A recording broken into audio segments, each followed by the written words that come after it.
ભાવનગરમાં રથયાત્રા પૂર્વે એસપીની ઉપસ્થિતિમાં પોલીસ દ્વારા ફૂટ પેટ્રોલિંગ કરવામાં આવ્યું।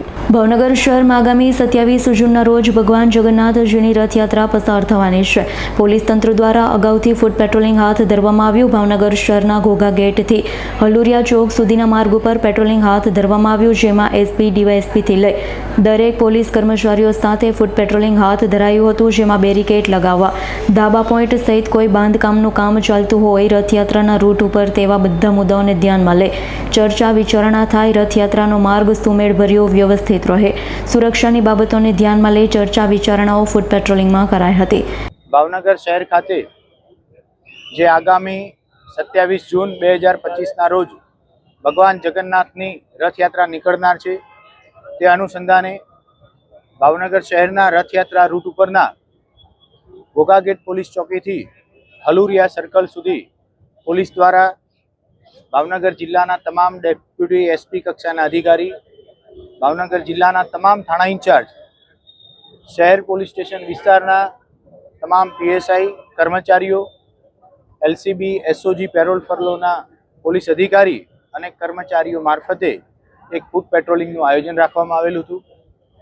આ ફૂટ પેટ્રોલિંગ દરમિયાન માઉન્ટેડ વિભાગના પોલીસ કર્મચારી અને અધિકારીઓ પણ આમાં જોડાયેલા હતા। ખાસ કરી ફૂટ પેટ્રોલિંગનો મુખ્ય આશય ભાવનગર શહેરની જનતામાં અવેરનેસ લાવવાનો અને રથયાત્રાના રૂટ દરમિયાન રસ્તા ઉપર કોઈ જીર્ણોદ્ધાર કરવા પાત્ર મકાન અથવા કોઈ સિવિલ વર્ક ચાલુ હોય તો તે તરત પોલીસના ધ્યાનમાં આવે।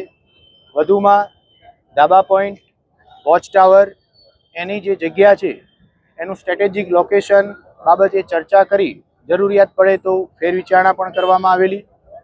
આ ફૂટ પેટ્રોલિંગ દરમિયાન આજે 1.5 કિલોમીટરનો વિસ્તાર છે, એમાં ખૂબ નાની નાની જગ્યાઓથી મુખ્ય રસ્તા ઉપર ગલીઓ મળે છે, એમાં અમુક જગ્યાઓએ ફિક્સ બેરિકેડ રાખવા, કઈ જગ્યાઓએ ફ્લેક્સિબલ બેરિકેડ રાખવા, એ તમામ બાબતોની ફૂટ પેટ્રોલિંગ દરમિયાન ભાવનગર શહેર ડિવિઝનના ડીવાયએસપી શ્રી તથા અન્ય અધિકારીઓ સાથે ચર્ચા વિચારણા કરવામાં આવેલી છે।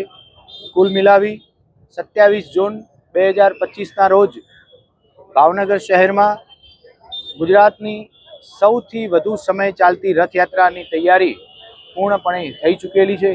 એના એડવાન્સ રિહર્સલના ભાગરૂપે આજે ફૂટ પેટ્રોલિંગનું આયોજન રાખવામાં આવેલું હતું। સંવેદનશીલ એરિયા કેટલા કિલોમીટર? ઇરફાન સોલંકીનો રિપોર્ટ, S9 ન્યૂઝ, ભાવનગર। અમારી તમામ માહિતીથી અપડેટ રહેવા માટે જોડાયેલા રહો S9 ન્યૂઝ સાથે।